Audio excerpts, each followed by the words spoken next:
स्वागत है अविनाश जी अनअकैडमी के यूपीएससी इस चैनल में। सबसे पहले आपको आपकी सफलता के लिए हार्दिक बधाइयाँ।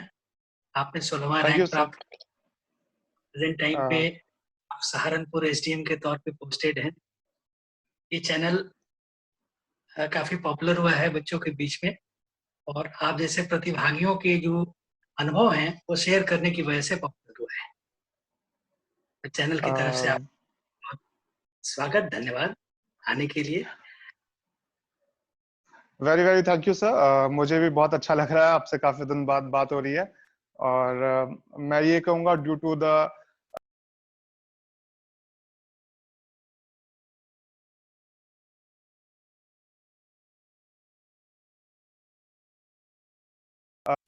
हेलो।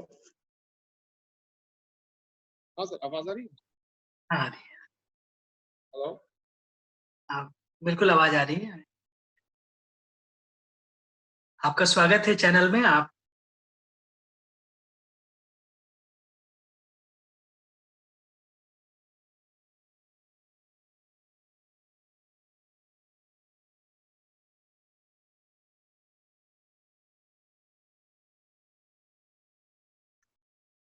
हेलो। हाँ अभी it is okay now. Hello.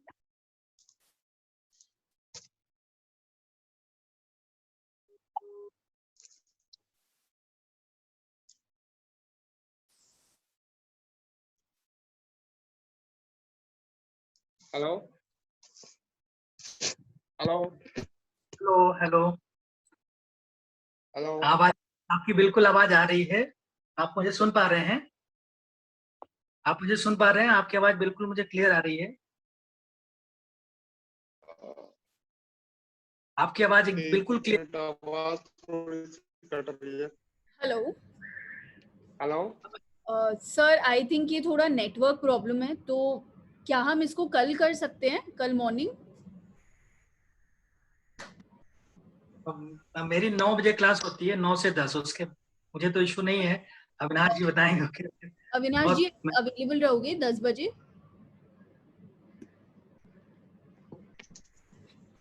नहीं सर, एक बार फिर से स्टार्ट कर ले। एक्चुअली मेरे ऑफिस से कॉल आ गया था, मैंने उसे कहना पड़ा थोड़ा, तो मैंने तो बट मना कर दिया। आवाज ही नहीं आ एक रही। बार फिर से स्टार्ट कर लेते हैं, ठीक है सर? अभी स्टार्ट कर लेते हैं, एक बार भी फ्रेश स्टार्ट करते हैं, ठीक है? हेलो। ठीक ठीक ठीक है। एक बार फिर से ट्राई करते हैं। मैं देखता हूँ, फिर से शेयर करके देखता हूँ। सर आपका वीडियो ऑफ है, अविनाश सर।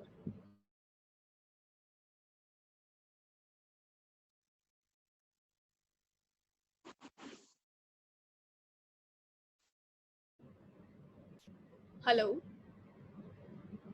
हेलो। अब स्टार्ट करें सर? हाँ हाँ, अब फिर से एक बार स्टार्ट कर लेते हैं। एक मिनट बस, जस्ट सर आप हाँ ठीक है, स्टार्ट कर लीजिए आप। मुझे वीडियो ऑडियो दोनों आ रहा है, फिर से स्टार्ट करते हैं। ठीक है, स्टार्ट कीजिए।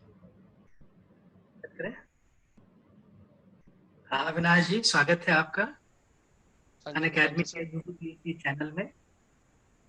आपने 16वां रैंक प्राप्त किया है और अभी वर्तमान में एसडीएम के पद पे सहारनपुर में पोस्टेड है। बहुत महत्वपूर्ण जिम्मेवारी निभा रहे हैं। ये चैनल काफी लोकप्रिय हुआ है बच्चों के बीच में और आप जैसे प्रतिभागियों के जो अनुभव हैं वो लगातार हम लोगों ने कोशिश कराई है बच्चों तक पहुंचाने की। तो आज उसी सीरीज में आप अपने अनुभव साझा करें, बताएं बच्चों को कि किस तरीके से तैयारी करनी चाहिए और आपकी सफलता की कहानी कैसी। Very very thank you sir for inviting me to this show. और मैं ये कहूँगा, बहुत आप जैसे सर टीचर्स का गाइडेंस रहा है, जिसकी बदौलत मैं आज यहाँ तक पहुँच पाया हूँ और बहुत अच्छा लग रहा है। बहुत दिन बाद आपसे बात हो रही है और स्टार्ट करूँगा तो जैसे मैं तो नॉर्मल इंजीनियरिंग बैकग्राउंड से था। मैंने बीटेक किया, मैंने एमटेक किया। तो जब तक बीटेक एमटेक किया था, बहुत ज्यादा प्रिपरेशन सिविल सर्विसेज का दिमाग में नहीं था। हाँ, जब एमटेक सेकेंड ईयर में था, उस टाइम से मेरे कुछ फ्रेंड्स सर्कल में कुछ फ्रेंड्स थे जो प्रिपरेशन वगैरह कर रहे थे। सो थोड़ा सा उस टाइम मोटिवेट हुआ सो मैंने उस टाइम बस ऐसे ही सोचा ठीक है सिविल सर्विस में ट्राई देते हैं। फिर जैसे ट्राई देने का सोचा, फिर और डीपली समझा सिविल सर्विस एक्चुअली क्या है, क्या मतलब है, सोसाइटी में कितना रेलेवेंस है। तो जितना प्रिपरेशन के टाइम ही बहुत ज्यादा मोटिवेटेड हो गया मैं कि हाँ मुझे मुझे यही जाना है। एक जो होता है लाइफ में, एक आपको एक गोल नहीं मिल रहा था कि आपको जाना कहाँ है। सो प्रिपरेशन के टाइम में समझ में आ गया मुझे यही जाना है। सो प्रिपरेशन स्टार्ट किया दिल्ली में स्टार्ट किया। फिर आपसे भी आगे चल के कांटेक्ट बना, फिर आपकी भी गाइडेंस साथ में मिलती रही। सो धीरे धीरे मुश्किल सफर आसान हो गया, यही कहूँगा। आपके जी जो सर। कह रहे हैं विषय के बारे में बताएं, सामान्य अध्ययन की तैयारी के बारे में कुछ बताएं। आपने जी किन सर। का सहारा जी लिया? जी। सर बेसिकली जो सिविल सर्विस का पैटर्न है उनमें सबसे इम्पोर्टेंट जो आज के टाइम में है वो जीएसई है। क्योंकि अभी जो नया पैटर्न है खासतौर पे यूपीपीसीएस का, उसमें भी बेसिकली जीएस का ही सबसे ज्यादा फोकस रहता है। और सिविल सर्विस की प्रिपरेशन के लिए जब तक जीएस पे भी टोटली कमांड नहीं है तब तक सिविल सर्विस में आप कहीं ना कहीं कच्चे होते हैं। और और जीएस कोई ऐसी चीज नहीं है कि बस बुक से आप पढ़ के समझ जाए। जीएस कहीं ना कहीं आज का जो पैटर्न है इस समय जो एग्जाम्स का है, उसको कहीं ना कहीं आपको करंट से जोड़ के देखना होता है। जैसे करंट में अगर जीएस में क्या चल रहा है और करंट में क्या चीजें चल रही हैं, इन दोनों चीजों को एक साथ अगर पैरेलल लेके चलेंगे तभी कहीं ना कहीं आप सक्सेसफुल हो पाएंगे चीजों को। जीएस में ऐसे हिस्ट्री होती है, पॉलिटी होती है, ज्योग्राफी होती है, इकोनॉमिक्स होती है, साइंस एंड टेक होती है। तो सब चीजों पे एक बैलेंस कमांड की काफी जरूरत होती है। सो स्टार्टिंग में करूंगा, मैंने एनसीईआरटी से स्टार्ट किया था। सबसे पहले मुझे कुछ नहीं पता था मुझे कैसे जीएस स्टार्ट करनी है। मैंने काफी लोगों से गाइडेंस लिया, तो मुझे ये समझ में आया एनसीईआरटी से स्टार्ट करना चाहिए। तो मैंने एनसीईआरटी पढ़ी। सिक्स टू ट्वेल्थ तक की जितनी एनसीईआरटी पॉसिबल थी वो मैं सारी एनसीईआरटी पढ़ी। एनसीईआरटी पढ़ने से मेरा काफी एक बेसिक फाउंडेशन जो था सब्जेक्ट का डेवलप हुआ। उसके बाद जो रेफरेंस बुक्स होती हैं सब्जेक्ट्स की, जैसे हिस्ट्री के लिए मैंने स्पेक्ट्रम पढ़ी, मैंने पॉलिटी के लिए लक्ष्मीकांत पढ़ी, साइंस टेक के लिए अलग बुक्स पढ़ी, नोट्स पढ़े। तो इकोनॉमिक्स के लिए भी जो अच्छे नोट्स अवेलेबल थे मार्केट में वो चीजें पढ़ी। तो धीरे धीरे करके बेस बनता चला गया। और साथ साथ कहीं ना कहीं ये भी इम्पोर्टेंट है कि जो पुराने पेपर्स हैं उनकी स्टडी प्रॉपरली करनी चाहिए कि पुराने पेपर्स किस पैटर्न पे क्वेश्चंस आ रहे हैं, किन चीजों पे बहुत ज्यादा फोकस है। तो उसके हिसाब से चलने की कोशिश की। खासतौर पे यूपीपीसीएस में जैसे साइंस टेक का बहुत महत्व है और बहुत मुश्किल क्वेश्चंस नहीं आते हैं, बहुत इजी क्वेश्चंस ही आते हैं, लेकिन वो बेसिक क्वेश्चंस पे फोकस करते हैं। तो साइंस की जो बेसिक्स बुक्स हैं जरूर पढ़नी चाहिए, 6 to 12 लेवल तक की जितनी है। 6 to 12 लेवल की पढ़ते हैं अगर साइंस की बुक तो उतने में कवर हो जाता है। पॉलिटी के लिए मैं कहूंगा अगर लक्ष्मीकांत अगर अच्छे से पढ़ ली है तो मोर देन सफिशिएंट होता है पॉलिटी के लिए। हिस्ट्री के लिए मैं एनसीईआरटीज अगर अच्छे से पढ़ रखी हैं तो जीएस पे काफी अच्छी कमांड हो जाती है उससे। और सिमिलरली इकोनॉमिक्स के लिए आप कोई अच्छी बुक ले सकते हैं। मैं तो इकोनॉमिक्स के लिए अच्छे जो नोट्स मुखर्जी नगर में अवेलेबल थे वो पढ़े थे, जिनसे काफी अच्छी मेरी प्रिपरेशन हो गई थी। Yes sir. अविनाश जी, जो प्रेजेंट टाइम में तैयारी करने वाले स्टूडेंट्स हैं वो दो तरीके के हैं। बिल्कुल फ्रेशर्स हैं और दूसरे जी एडवांस लेवल के हैं जो कि कई सालों से प्रिपरेशन कर रहे हैं। तो आप इन जी दोनों सर। लोगों को अलग अलग क्या संदेश देना चाहेंगे? एक बार सर प्लीज रिपीट कर देंगे क्वेश्चन में, पूरा क्वेश्चन समझ नहीं पाया। फ्रेशर्स, ओल्ड स्टूडेंट्स जी होते सर। हैं जो जी सर। दोनों को आप क्या जी सर। मैसेज देना चाहेंगे अपनी तरफ से प्रिपरेशन के लिए? जो फ्रेशर स्टूडेंट्स, मेरे ख्याल से फ्रेशर स्टूडेंट्स जो होते हैं वो बिल्कुल ना घबराएं। जैसे हम लोग भी फ्रेशर होते हैं तो बहुत बार देख के घबरा जाते हैं कि अरे बहुत ज्यादा कंपटीशन है, इतने सारे लोग इतने टाइम से प्रिपरेशन कर रहे हैं, जब उनका नहीं हो रहा तो हमारा कैसे होगा। ऐसा कुछ भी नहीं होता है। एक्चुअली ये एक आपकी स्ट्रेटेजी पे डिपेंड करता है। आपकी अच्छी स्ट्रेटेजी है, आपका सही फोकस है, आप सही एक स्ट्रेटेजी के साथ एक यूनिडायरेक्शनल लेवल पे प्रिपरेशन कर रहे हैं, तो विद इन ईयर आप बहुत इजीली सिलेक्ट हो जाएंगे। फ्रेशर को कभी भी नहीं सोचना चाहिए कि बहुत मुश्किल कंपटीशन है, बहुत ज्यादा टाइम लगता है प्रिपरेशन में, बहुत वास्ट सिलेबस है। क्योंकि एक्चुअली बेसिक चीज है वो स्ट्रैटेजी होती है। आपको सिलेबस को कवर करना है, आपको सिलेबस का मास्टर नहीं बनना है, आपको उसमें मास्टर्स नहीं करना है, कोई पीएचडी नहीं करना है। आपको बस हर सिलेबस पे एक फोकस की जरूरत है।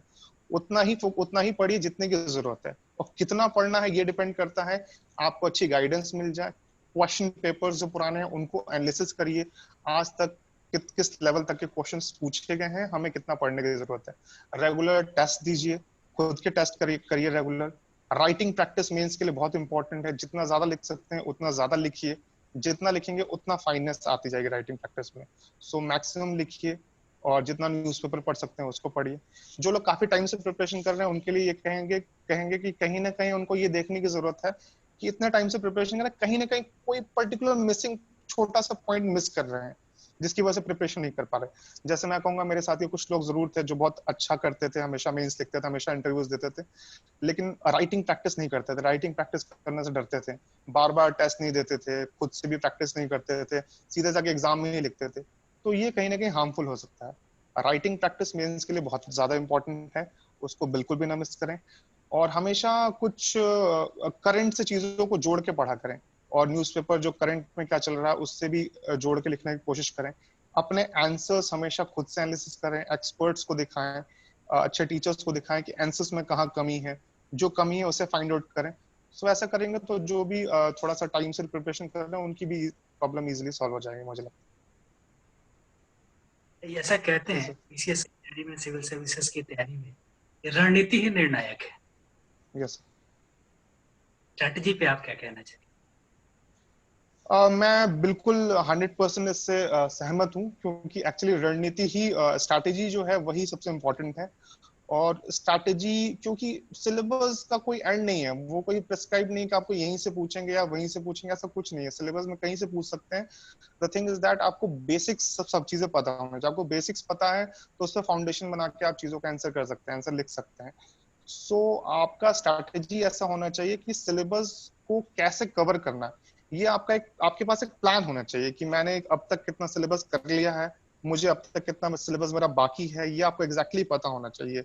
और आपको पास एक पेपर पे एक प्लान होना चाहिए कि हाँ मैंने अब तक कितना सिलेबस कर लिया, कितना बाकी, कहाँ मैं वीक पॉइंट्स हूँ। आपको अपने वीक पॉइंट्स को फाइंड आउट करना चाहिए, उनको मजबूत करना चाहिए। जैसे कई बार एक वर्ड होता है कमजोर, हम कहते हैं कमजोर है, तो आप देखें कमजोर का मतलब हो गया कि जोर ही उस पर कम है, क्योंकि जो चीज हमें नहीं आती उस पर हम फोकस ही नहीं करते, हम कहते हैं अरे ये बोरिंग है, इसको नहीं पढ़ेंगे, तो हम जोर ही कम देते हैं उस चीज पर, तो वो कमजोर हो जाती है। तो जो चीज कमजोर है उस पर ज्यादा जोर डालिए, तो वो चीज अपने आप ठीक हो जाएगी। ये नहीं, बहुत कॉमन क्वेश्चन है।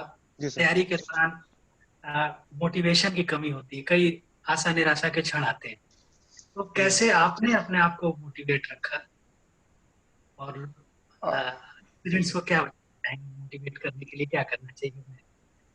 जी जी। ये देखिए, ये ऐसा टाइम है, डीमोटिवेशन तो ऐसी चीज है कि ऐसा कोई भी एस्पिरेंट नहीं है जो ये कह सकता है कि कभी न कहीं वो डीमोटिवेट नहीं हुआ। ऐसा कोई भी एस्पिरेंट नहीं है। फर्क ये है, कुछ लोग कुछ टाइम के लिए डिमोटिवेट होते हैं, कुछ लोग बहुत लंबे टाइम रहते हैं, कुछ लोग उससे इजीली निकल जाते हैं, कुछ लोग बहुत ज्यादा लंबा टाइम लगता है उनको निकलने में। डीमोटिवेट होना एक नॉर्मल प्रक्रिया है, लेकिन उससे ये नहीं सोचना है कि आप डीमोटिवेशन है तो सिलेक्शन नहीं होगा। आपको कहीं ना कहीं खुद की हेल्प करनी पड़ती है। आपको खुद की, अगर आप हेल्प नहीं करेंगे तो भगवान भी आपकी हेल्प नहीं करेगा। और उसके लिए सबसे अच्छा तरीका है कि हमेशा कभी आप बहुत सेपरेटली, मैं कई बार देखता हूँ बहुत लोग चुपचाप एक कमरे में पढ़ाई कर रहे हैं, डीमोटिवेट भी हो रहे हैं, लेकिन अपने आप में रहते हैं।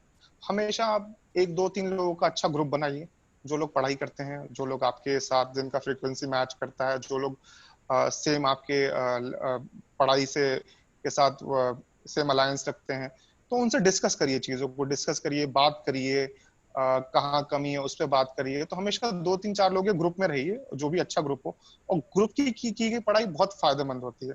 आप ग्रुप में पढ़ाई करते हैं, बहुत सारी चीजें हम लोग, हमारा भी ग्रुप था दिल्ली में, मुखर्जी नगर में, हम 4-5 लोग थे। सो बहुत सारी चीजें हम पढ़ाई की ऐसी बात बात में डिस्कस, चाय पीते पीते डिस्कस कर लेते थे, चाय पीते पीते बात कर लेते थे, तो चीजों को डिस्कस भी कर लेते थे, और लगता भी नहीं था पढ़ाई कर रहे हैं। हम लोग इंटरनेशनल रिलेशंस पेपर में पढ़ते थे, रशिया में क्या चल रहा है, चाइना में क्या चल रहा है, इंडिया यूएस में क्या चल रहा है, ऐसे ऐसे मजाक मजाक में हम लोग 1 घंटे उस पर डिस्कस कर लेते थे और चीजों पर कमांड स्टैब्लिश कर लेते थे। सो डीमोटिवेशन के बचने के लिए तो अच्छा तरीका ये है कि आप अच्छा एक हेल्दी फ्रेंड सर्कल में रहें, हमेशा कभी अकेले ना रहें, अकेले डीमोटिवेट तो अकेले ना रहें। दूसरा ये है, आप मेडिटेशन करिए, आप खुद को थोड़ा सा मेडिटेशन करिए। 1 घंटा जरूर आप कुछ ऐसी चीज में लगाइए जिसमें आपको अच्छा लगता हो। आपको थोड़ा स्पोर्ट्स का मन है, थोड़ा सा 1 घंटा कुछ खेल आइए, रनिंग कराइए, कुछ और म्यूजिक सुनने का मन है तो म्यूजिक सुनिए। आप दिन में 1-2 घंटा जरूर निकालिए अपने लिए, क्योंकि 24 घंटे होते हैं, कोई 24 घंटे पढ़ के सिलेक्ट नहीं होता है। मेरा ऐसा मानना है, हालांकि कोई ऐसा पैरामीटर नहीं है, आप 8 घंटे दिन में पढ़ाई के निकालते हैं, that is more than sufficient for clearing any exam. 8 घंटा बहुत है, आप 10, 12, 15 घंटा नहीं, लेकिन 8 घंटा रेगुलरली आप दीजिए। रेगुलर 30 डेज हैं तो 28 डेज मंथ में 8 घंटा दीजिए। बाकी 1-2 घंटा जरूर आप अपने रिक्रिएशनल एक्टिविटीज के लिए निकालिए। जी सर। एक लास्ट क्वेश्चन मैं आपसे पूछूंगा, आपका जी इंजीनियरिंग सर। बैकग्राउंड रहा है, भाई जी आजकल सर। ऑनलाइन सिस्टम बहुत चल गया, ठीक है, जी पहले सर। ये फैसिलिटी नहीं होती है। लास्ट 20 ईयर से तो मैं भी इस फील्ड में हूँ, मुझे तो काफी जी सर। रिवोल्यूशनरी लगता है ये कॉन्सेप्ट, घर में बैठे आदमी तैयारी जी कर सर। लेता है। तो ये जी सर। ऑनलाइन आपने भी कुछ लिया, अन अकेडमी का काफी नाम हो गया है, काफी रिलायबल प्लेटफॉर्म के तौर पे सामने आया है। तो आप जी जी। ऑनलाइन प्लेटफॉर्म को कैसे इस्तेमाल करना चाहिए, आपकी क्या राय है इस जी। मुझे लगता है बहुत ज्यादा रेवोल्यूशनरी ऑनलाइन प्लेटफॉर्म है, क्योंकि मुझे भी पता है कि सिर्फ अच्छी कोचिंग और अच्छा मटेरियल लेने के लिए लोग बहुत मुश्किल से दिल्ली जैसे जगह में जाते हैं। इतने छोटे छोटे रूम में जाके लोग रहते हैं और इतने इतने दिन उसमें सरवाइव करते हैं जाके, सिर्फ कि हमें अच्छी गाइडेंस मिले, अच्छी कोचिंग मिले, अच्छे टीचर से पढ़ पाए। ऑनलाइन कोचिंग ने कहीं ना कहीं वो प्लेटफॉर्म और प्रोवाइड करा है जहां दूर कोई गांव में, आजकल तो मैं खुद सिविल सर्विस में बता रहा हूँ, गांव गांव में इतने अच्छे इंटरनेट के नेटवर्क्स आते हैं जिसका कोई जोड़ नहीं है। गांव गांव में नेटवर्क्स आते हैं, आप गांव में बैठा बच्चा दिल्ली की हाई क्लास जो सबसे अच्छी कोचिंग्स होती हैं वो अपने गांव में प्रोवाइड हो सकती हैं। सो मुझे लगता है बहुत बड़ा रेवोल्यूशनरी ये एक चीज है। और जहां तक मुझे पता है, इस फील्ड में अन अकेडमी ही सबसे पायनियर रहा है। मैंने खुद भी स्टार्टिंग कुछ डेज में रोमन सैनी सर के कुछ वीडियोस आया करते थे एंशिएंट हिस्ट्री पे, मैं उसके भी नोट्स बनाए थे स्टार्टिंग में। कुछ डांस फॉर्म्स के उनके वीडियोस थे तो मुझे अभी भी याद है, मैंने नोट्स बनाए थे उनके। कुछ एक एक ओनली आयस करके एक ऑनलाइन प्लेटफॉर्म है जिसमें the Hindu and newspaper discuss करते हैं। मैं आज से कम 3-4 साल पहले से ऑनलाइन प्लेटफॉर्म्स को मैं सुनता हूँ और बाकायदा उनके नोट्स प्रॉपरली बनाता हूँ। और मुझे कुछ फर्क नहीं लगा सामने पढ़ना, और मुझे तो ऐसा पर्सनली कहूँ तो ऑनलाइन ज्यादा फोकस लगता है कि एक जगह फोकस करके पढ़ रहे हैं। आप क्लास में पढ़ते हैं, 600 बच्चे पढ़ बैठे हैं, कभी यहाँ डिस्ट्रैक्ट हो रहे हैं, कभी वहां डिस्ट्रैक्ट हो रहे हैं, फिर आप जाने आने का टाइम वेस्टेज, रहने का वेस्टेज। सो मुझे लगता है ऑनलाइन प्लेटफॉर्म बिल्कुल रेवोल्यूशनाइज कर दिया है एजुकेशन सिस्टम को, और बहुत ज्यादा लोगों का इससे फायदा होगा। ये सब। सेशन में अंत करूंगा इस वायदे के साथ, आपसे एक वायदा लूंगा कि आप आगे भी जी इस सर। तरीके से रहेंगे और अपने वैल्यूएबल गाइडेंस इस चैनल के माध्यम से बच्चों तक पहुंचाते रहेंगे। बिल्कुल बिल्कुल सर, मेरे को बहुत अच्छा लगेगा अगर किसी एक स्टूडेंट का भी मेरी किसी गाइडेंस से फायदा हो। और बहुत अच्छा लगता है यूथ से जुड़ना, बात करना। मैं अभी भी अपनी सर्विस में कोशिश करता हूँ यूथ से जुड़ूं, बच्चों से जुड़ूं, और मुझे बहुत अच्छा लगता है। और बिल्कुल सर, बिल्कुल आप मुझे एक बार याद करिएगा, मैं बिल्कुल हाजिर हो जाऊंगा। ठीक बहुत सर। बहुत धन्यवाद, नमस्ते सर। बहुत बहुत। Thank you sir. Thank you sir.